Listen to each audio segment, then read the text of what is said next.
अस्सलाम वालेकुम, मैं हूं शाहजेब खानजादा। नैब पर एक दफा फिर इल्जाम लग रहा है कि वो सिर्फ ऑपोजिशन को टारगेट कर रहा है। हुकूमती अराकीन के खिलाफ कोई एक्शन नहीं लिया जा रहा। केसेस तैयार हैं मगर रेफरेंस दायर नहीं हो रहा। रेफरेंस तैयार है तो आगे नहीं बढ़ रहा। इंक्वायरी में अहम तफसीलात मिल रही हैं मगर इंक्वायरी आगे नहीं बढ़ रही। और अब द न्यूज़ में उमर चीमा की खबर शाया हुई जिसके मुताबिक चेयरमैन नैब ने वफाकी वजीर फूड सिक्योरिटी खुसरो बख्तियार और उनके भाई हाशिम बख्श जो पंजाब के वजीर खजाना हैं, उन दोनों के खिलाफ इंक्वायरी नैब मुल्तान से नैब लाहौर दफ्तर मुंतकिल कर दी है। और ये मुंतकली खामोशी से की गई है। जिसकी शिकायत पर खुसरो बख्तियार के खिलाफ इंक्वायरी शुरू हुई उसे भी रेफरेंस की मुंतकली का नहीं बताया गया।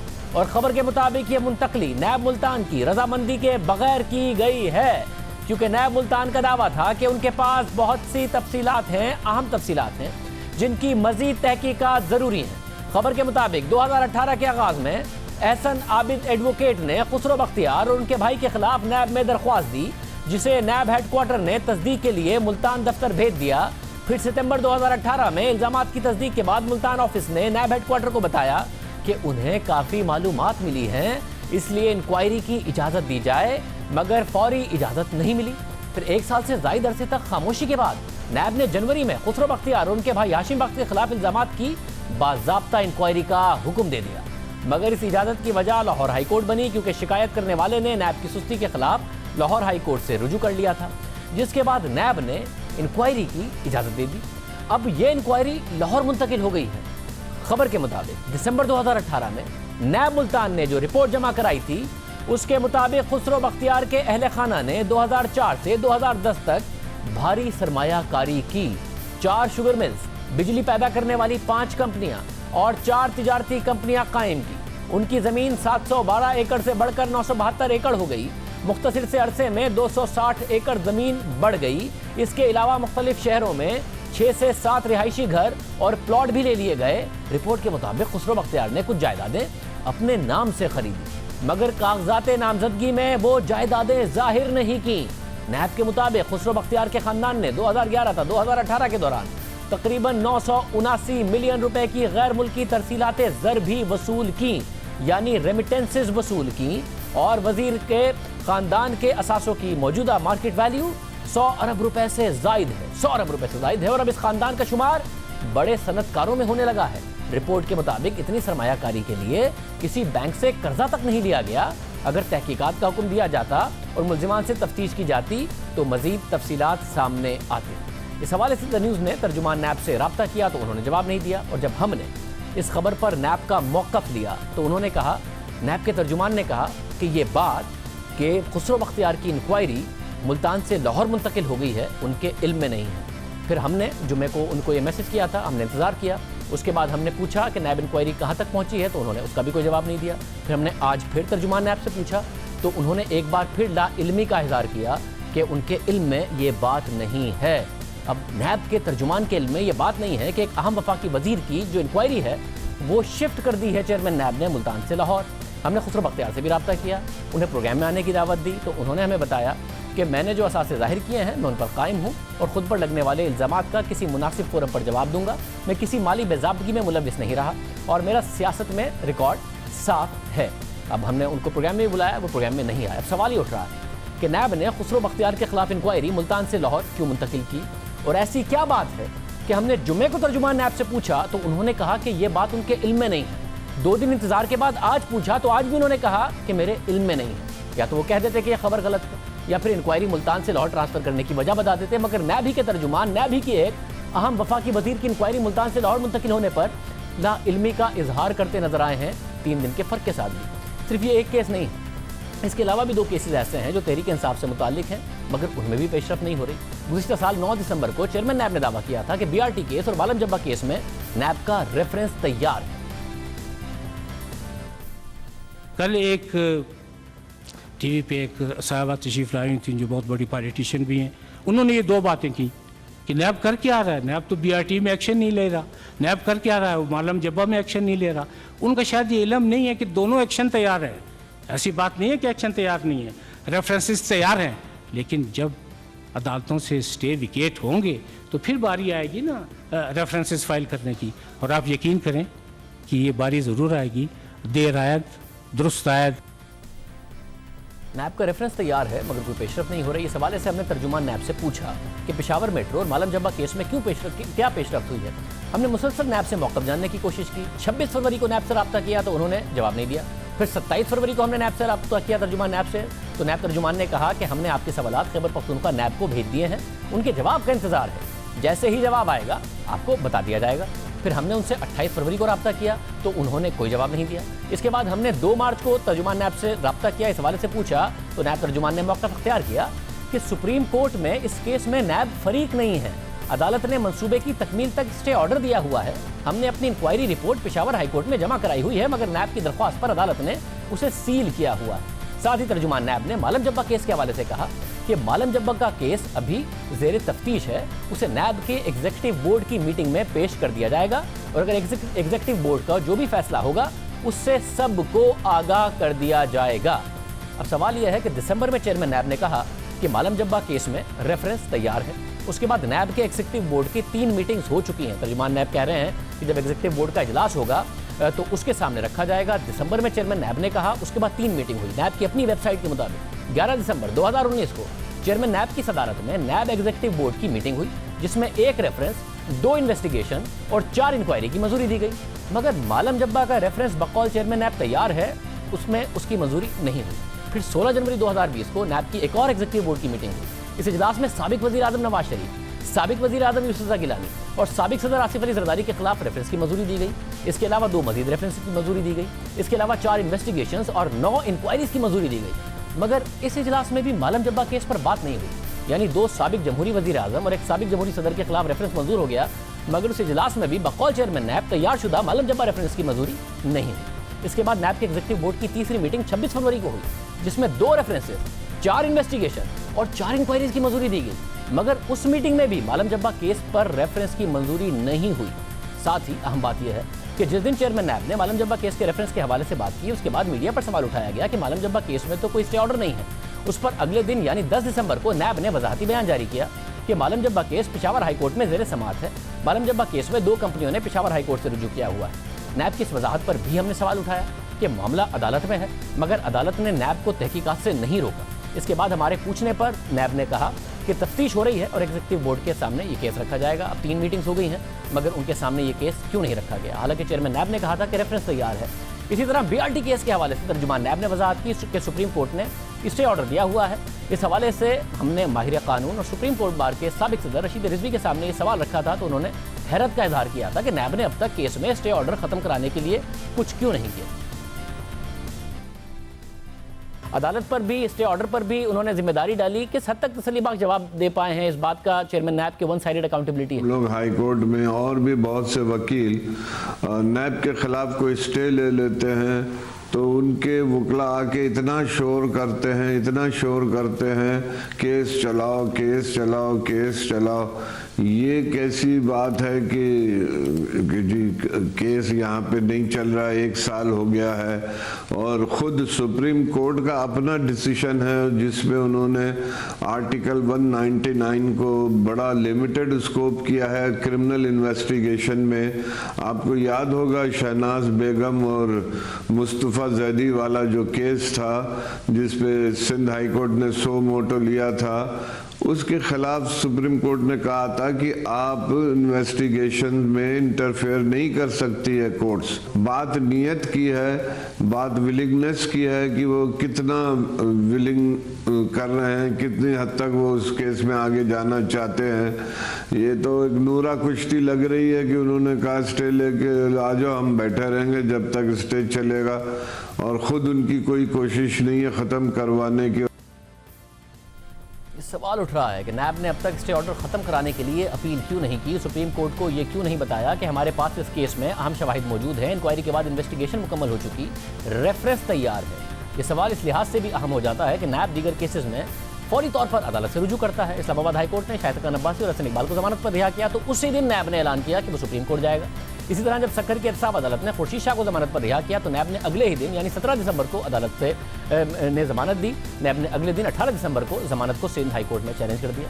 खुर्शीद शाह जेल से बाहर नहीं आए और हाई कोर्ट ने स्टे ऑर्डर जारी कर दिया और फिर सिंध हाई कोर्ट ने एहतसाब अदालत की जमानत पर रिहाई के फैसले को कलअदम करार दे दिया। इसी तरह लाहौर की एहतसाब अदालत ने नून लीग के रहनुमा शहबाज शरीफ को हाजिरी से इस्तिस्ना की इजाजत दी तो नैब ने यह फैसला लाहौर हाई कोर्ट में चैलेंज कर दिया और मौक़िफ़ अख्तियार किया कि Shahbaz Sharif Ashiana Iqbal reference, Ramzan sugar mill reference में ज़ेर समात है और शहबाज शरीफ मरकजी मुल्ज़िम है। ट्रायल कोर्ट ने कानून के बरक्स मुस्तकिल हाजिरी माफ़ी की दरख्वास्त मंजूर की। ट्रायल कोर्ट के फैसले को कलअदम करार दिया जाए। लाहौर हाई कोर्ट ने यह दरख्वास्त सुनी और शहबाज शरीफ को नोटिस करते हुए समात 24 मार्च तक मुलतवी कर दिया। नैब की प्रोसिक्यूशन टीम खासी मुतहर्रिक दिखाई देती है इन तमाम केसेस में, मगर BRT केस के हवाले से कोई पेशरफ नहीं हो रही है। हमारी माहिरीन कानून से बात हुई, उन वकला से भी बात हुई जो माजी में नैब से मुंसलिक रहे हैं, उनके केसेस में प्रोसिक्यूशन रहे हैं। उन्होंने भी हैरत का इजहार किया और बताया कि नैब की तो पॉलिसी है कि वो किसी भी फैसले के खिलाफ फौरी अदालत से रुजू करती है, अदालतों से स्टे ऑर्डर खत्म कराने की कोशिश की जाती है। मगर इस केस में तकरीबन 1.5 साल हो गया है, नैब ने रेफरेंस तैयार किया हुआ है, नैब पर तनकीद होती है, नैब की जानिबदारी पर सवाल उठाया जाता है, मगर नैब ने ये स्टे ऑर्डर खत्म कराने की कोशिश नहीं की। सिर्फ अपोजिशन और मीडिया ही नहीं, अदालतें मुसलसल नैब के किरदार पर सवाल उठा रही हैं। हफ्ते को इस्लामाबाद हाई कोर्ट ने नैब गिरफ्तारियों के हवाले से अपने फैसले में बहुत सी अहम बातें लिखी। 56 सफ़ात का फैसला चीफ जस्टिस अतर मिलदा ने लिखा है और इस्लामाबाद हाई कोर्ट ने अपने फैसले में सुप्रीम कोर्ट के कई फैसलों का हवाला दिया है, जिसमें आला अदालतों ने नैब की गिरफ्तारी के इख्तियार पर सवालात उठाए हैं। साथ ही इस्लामाबाद हाई कोर्ट ने वाज़ेह किया है कि आज़ादी किसी भी शहरी का हक है और किसी शहरी से ये हक नहीं छीना जा सकता। अगर किसी शख्स को गिरफ्तार करना हो तो उसके लिए ठोस शवाहिद होना ज़रूरी है। अदालत ने अपने फैसले में लिखा कि एडिशनल प्रोसिक्यूटर जनरल और तफ्तीशी अफसर को अदालत ने कई मौके दिए, मगर वो फिर भी दरख्वास्त गुजार की गिरफ्तारी का जवाब नहीं दे सके। इस केस में दरख्वास्त गुजार की गिरफ्तारी के लिए एग्जीक्यूटिव पावर का इस्तेमाल सवाबदीदी और कानून के खिलाफ है। साथ ही ये नैब के तफ्तीशी अफसरान की महारत, तरबियत और काबिलियत पर सवाल उठाता है। अदालत ने मजीद लिखा कि इसमें कोई शक नहीं कि करप्शन सबसे बड़ी बुराई है जिसने मुल्क को खोखला कर दिया है। करप्शन से गैर मुल्की सरमायाकारों की भी हौसला शिकनी हो रही है, इसलिए इसे किसी सूरत बर्दाश्त नहीं किया जा सकता। इस हवाले से नैब का बहुत अहम किरदार है। मौसर और बेहतर एहतसाब का निज़ाम जमहूरी सिस्टम के लिए ज़रूरी है। अदालत ने लिखा, लेकिन गिरफ्तारी के सवाबदीदी इख्तियारात का बेजा इस्तेमाल अवामी मफाद के लिए नुकसानदेह है। नैब इख्तियारात का गलत इस्तेमाल गवर्नेंस और मईशत पर मनफी असरात मुरतब कर रहा है। इन्हीं मनफी असरात को दूर करने के लिए नैब तरमीमी ऑर्डिनेंस जारी किया गया। इसके अलावा अदालत ने लिखा कि नैब के तफ्तीशी हुक्काम को वाइट कॉलर क्राइम से निपटने के लिए तरबियत की ज़रूरत है। हम उम्मीद करते हैं कि वफाकी हुकूमत और पार्लियामेंट एहतसाब के अमल को मौसर और शफाफ बनाने के लिए ज़रूरी इकदाम उठाएगी। हम नैब से भी तवक्को करते हैं कि वो भी गिरफ्तारी के सवाबदीदी इख्तियार के असरात पर गौर करेगी जो बुनियादी हुकूक, मईशत और गवर्नेंस पर असरअंदाज हो रहे हैं। अदालत ने लिखा कि करप्ट आदमी को नैब का खौफ ज़रूर होना चाहिए। इसी तरह ईमानदार आदमी को इस बात का यकीन होना चाहिए कि उसके साथ कुछ गलत नहीं होगा। सवाबदीदी और बिला तफरीक गिरफ्तारी का इख्तियार खुद इख्तियारात से तजावुज़ है। इसके खतरनाक असरात होंगे। बार बार अदालतें नैब के तरीक़ाकार पर सवाल उठा रही हैं, गिरफ्तारियों पर सवाल उठा रही हैं, पार्लियामेंट से कह रही हैं कि वो अपना किरदार अदा करे। इस हवाले से पार्लियामेंट में पहले ही नैब कवानीन पर बहस हो रही है, मगर अब तक कोई ठोस पेशरफ नहीं हो पाई है। साबिक वज़ीर आज़म शाहिद खान अब्बासी ने आज जियो न्यूज़ के प्रोग्राम कैपिटल टॉक में बात करते हुए कहा कि अगर उन्हें दोबारा हुकूमत मिली तो पहला काम ये करेंगे कि नैब को ख़त्म कर देंगे। दोबारा अगर आपको हुकूमत मिलती है, एक मफरूज़े पे मबनी सवाल, दोबारा आपको अगर हुकूमत मिलती है तो आप नैब को कायम रखेंगे या ख़त्म कर देंगे? पहला काम नैब को ख़त्म, उससे क्या फ़ायदा होगा ताकि मुल्क चल सके। अच्छा, आपका ख्याल है नैब की वजह से मुल्क नहीं आज चल रहा? नैब की हुकूमत मफलूज है। नैब के हवाले से कानून साजी के हवाले से हमने वफाकी वज़ीर कानून बैरिस्टर फ़रूख नसीम को बुलाया, वो नहीं आए। तो कौमी असम्बली की कायमा कमेटी बराए कानून के रुकन राना सनाउल्लाह साहब से हमने बात की, वो हमारे साथ मौजूद हैं। राना साहब बहुत शुक्रिया। राना साहब, आप लोग मिलकर कर रहे हैं कोशिश, अदालतें कितने सख्त रिमार्क्स दे रही हैं, गिरफ्तारी के हवाले से सवाल उठा रही हैं। शायद खान अब्बासी साहब कह रहे हैं इक़्तिदार में दोबारा आए तो नैब को ख़त्म करेंगे। आप दोनों ने तो मिलकर फैसला किया था ठीक करने का, इनके इख्तियारात के हवाले से मामलात करने का, आप लोगों से ये काम भी नहीं हो रहा? देखें, इसमें जो हुकूमत की तरफ से जो मशावरत हमारे साथ चल रही है, उसमें जो लोग हमारे साथ गुफ्तगू करते हैं, उसमें स्पीकर साहब हैं, उसमें परवेज़ खटक साहब हैं, फवाद चौधरी साहब भी 1-2 मीटिंग्स में शामिल हुए, आज़म सवाती साहब तकरीबन हर मीटिंग में होते हैं, और लॉ मिनिस्टर फ़रूख नसीम साहब जो है वो होते हैं। लेकिन मामला ये है कि जिन चीज़ों के ऊपर वो हमारे साथ एग्री करते हैं, उनका मसला ये है कि फिर जब पीछे जाके वो वज़ीर-ए-आज़म साहब से उसके ऊपर मशावरत या इजाज़त या गाइडेंस लेने के लिए बैठते हैं, तो फिर दूसरी तरफ कुछ लोग ऐसे बैठे होते हैं जो कि उन चीज़ों के साथ एग्री नहीं करते। और ये मामला जो है वो इसी तरह से पिछले तकरीबन 3-4 माह से चल रहा है कि कुछ चीज़ों का जो कमेटी अपोजिशन और गवर्नमेंट की है उनका एग्रीमेंट होता है, लेकिन उसके बाद जाके फिर जो है वो उसके ऊपर खामोशी हो जाती है। तो इस वक्त भी जो है वो इसी किस्म की सूरत हाल है। कुछ चीज़ों के ऊपर इत्तफाक हुआ था लेकिन उसके बाद फिर खामोशी हो गई।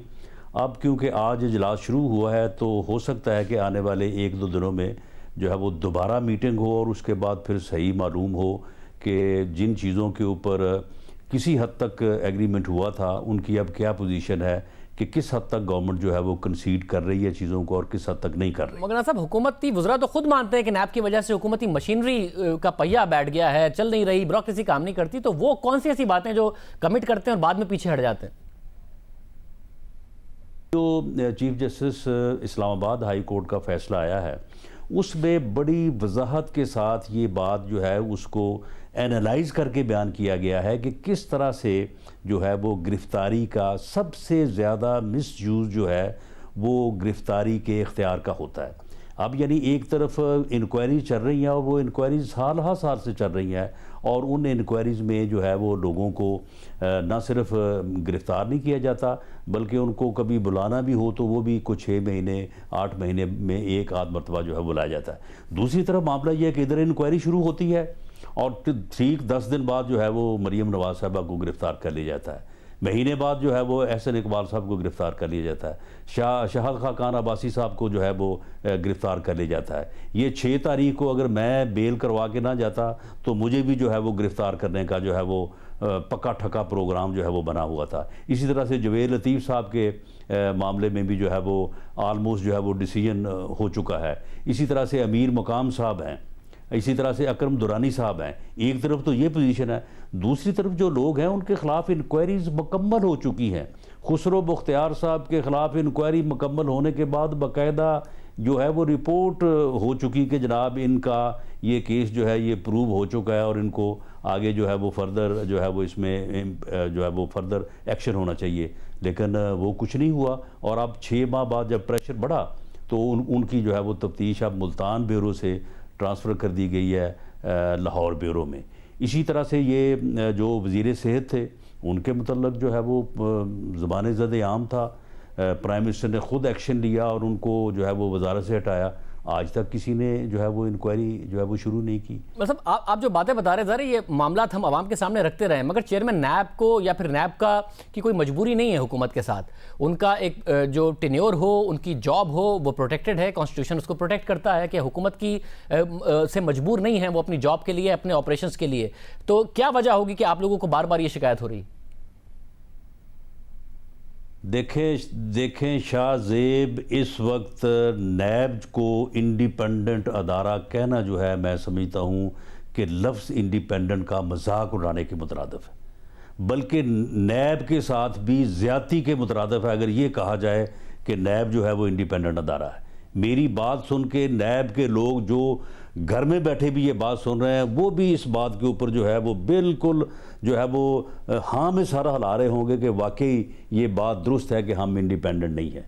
वो बिल्कुल इंडिपेंडेंट नहीं है, उनको बाकायदा डायरेक्शन मिलती है और उस डायरेक्शन के ऊपर जो है वो अमल करते हैं और पॉलिटिकल इंजीनियरिंग के लिए जो है वो इस अदारे को बहुत ही बुरी तरह से जो है वो यूज़ किया जा रहा है। मतलब मैं आईनी तौर पर कह रहा हूं कि आईनी तौर पर वो इंडिपेंडेंट हैं, उनकी कोई मजबूरी नहीं है कि वो हुकूमत के ऊपर डिपेंडेंट हो किसी भी चीज़ के लिए। बहरहाल उनकी मजबूरी क्या हो सकती है और उनको किस तरह से मजबूर किया गया, अब ये कोई राज की बात है जो इसके ऊपर जो है वो मैं बात करूं। आप मुझे ये बताएं कि नैब का कितना जो है वो क्लियर स्टांस है कि हम ख़वातीन को गिरफ़्तार नहीं करते और नहीं किया गया, बल्कि यहाँ तक कि ख़वातीन के मतलब क्वेश्चनियर जो है वो भेजे गए कि जी आप क्वेश्चन का जवाब जो है वो थ्रू काउंसिल जो आप घर बैठे दे दें। लेकिन इसके बावजूद मरीम नवाज़ को गिरफ़्तार क्यों किया गया? क्योंकि वो पॉलिटिकल जो है वो ज़रूरत थी, मरियम नवाज़ जब लोगों में जा रही थी तो वहाँ पे जो रिसेप्शन हो रहे थे, जो पॉलिटिकल जो है वो वहाँ पे सूरत हाल सामने आ रही थी, वो बर्दाश्त नहीं हो रही थी।